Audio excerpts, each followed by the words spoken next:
Hi friends, today in this video of respiratory examination, today I will talk about hemoptysis. First is the disclaimer, Caring Docs YouTube channel does not provide medical advice. Information available on this channel does not offer diagnosis or advice regarding the treatment. Information provided by this channel is for educational purpose only. It should not be used as an alternative to healthcare professionals' diagnosis or treatment of any person or animal. Please seek the help of medical expert for diagnosis, prevention, and treatment of medical illnesses. There is no endorsement for any brand or a company.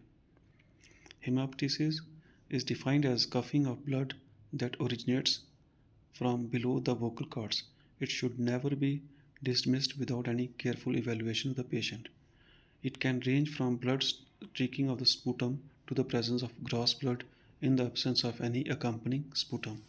It is sometimes difficult for the patient to describe whether or not the blood has originated from the chest or whether it comes from the gums or nose or even from the stomach. Patients should always be asked about the associated conditions such as epistaxis or the subsequent development of the melaena, that is the altered blood in the stool, which occurs in cases of upper GI bleed. The various causes of hemoptysis are depending upon the structure involved, the common causes and the uncommon causes. When the structure involved is the bronchial tree or bronchial disease, the common causes are bronchial carcinoma, bronchiectasis, acute and chronic bronchitis, and uncommon causes are bronchial adenoma and foreign body. The parenchymal disease of the lungs, the common causes are pulmonary tuberculosis, Rasmussen aneurysm, that is the dilatation of the pulmonary artery in tuberculosis or tuberculous cavity, lung abscess, pneumonia, particularly the Klebsiella, fungal infection like aspergilloma, invasive aspergillosis, pulmonary contusions, laceration as seen in patients with trauma or traumatic chest injury. The uncommon causes of parenchymal disease of the lungs are parasites like hydatid disease, flukes, trauma, actinomycosis, and myocetoma. The vascular diseases of the lungs, the common causes are pulmonary infarction, and uncommon causes are good posture syndrome, polyarteritis nodosa, idiopathic pulmonary hemosiderosis, primary pulmonary hypertension. The cardiovascular disease, they also contribute to various causes of hemoptysis, and the common causes are acute left ventricular failure. The uncommon causes are mitral stenosis, aortic aneurysm, pulmonary thromboembolism. Various hematological disorders can also cause hemoptysis, but they are uncommon, and these are leukemia, hemophilia, use of anticoagulants, and hemorrhagic diathesis. The various clinical clues which can suggest us about the hemoptysis are, for example, if the patient is on anticoagulants, could be because of medication effects or coagulation disorder. The clinical clue will be history of chronic lung disease. Oh, sorry, uh, the patient will give the history of use of warfarin or any other anticoagulant. If the patient is using tobacco use and he comes with a hemoptysis, the patient may have features of acute bronchitis, chronic bronchitis, pneumonia, or lung cancer. If the patient has dyspnea on exertion or orthopnea, paroxysmal nocturnal dyspnea, frothy pink sputum, then the patient may have features of congestive heart failure, left ventricular failure, and mitral stenosis. If the patient gives a history of chronic lung disease, recurrent lower respiratory tract infection, cough with copious purulent sputum, then can suggest us about the bronchiectasis and lung abscess. Pleuritic chest pain, cough tenderness may suggest us pulmonary embolism or infarction.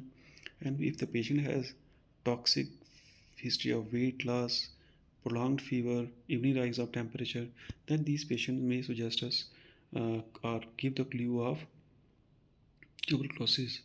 Similarly, if the patient has history of fever, productive cough, it suggests upper respiratory tract infection, acute bronchitis, pneumonia, lung abscess. If the patient gives history of cancer like breast, colon, or kidney, then the cause could be endobronchial metastasis from the carcinoma.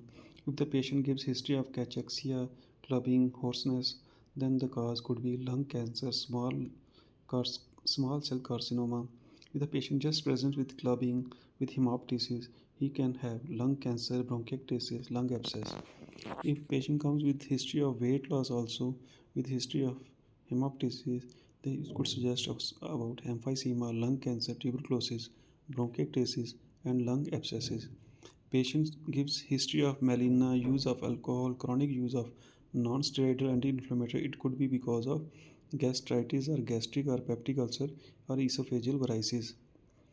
If the patient has hemoptysis associated with menses, it is catamenial hemoptysis. If the patient has dullness to percussion, fever, crepitation, it could suggest about us pneumonia. How do we differentiate true versus false hemoptysis? True hemoptysis occurs when the lesion is below the vocal cords, and the false is when it is above the vocal cord.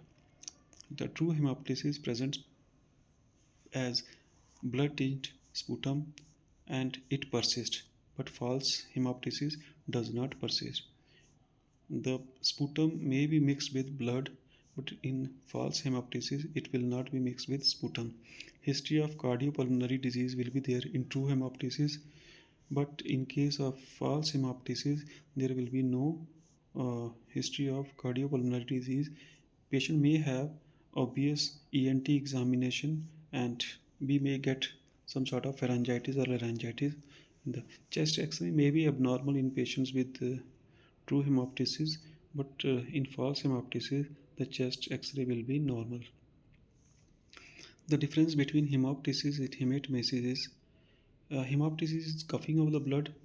Cough precedes the hemoptysis. In hematemesis, the patient has vomiting of the blood and nausea and vomiting that precedes the hematemesis. Patients of hemoptysis, they have history of cardiopulmonary disease, but in hematemesis, the patient will have history of gastrointestinal disease. The blood is bright red in color in hemoptysis. It is dark brown in color in hematemesis. The sputum remains blood stained after the attack for a few days, but in hematemesis, the patient will have black tarry stool after the episode of hematemesis. The blood is mixed with sputum, and but in case of hematemesis, the blood is mixed with gastric contents. The blood is frothy due to admixture of air. In hematemesis, the blood, though it is coffee colored or it is airless, and it is not frothy. In hemoptysis, the blood is sputum or expectoration is alkaline. In hematemesis, it is acidic. Sputum contains hemosiderin-laden macrophages in hemoptysis.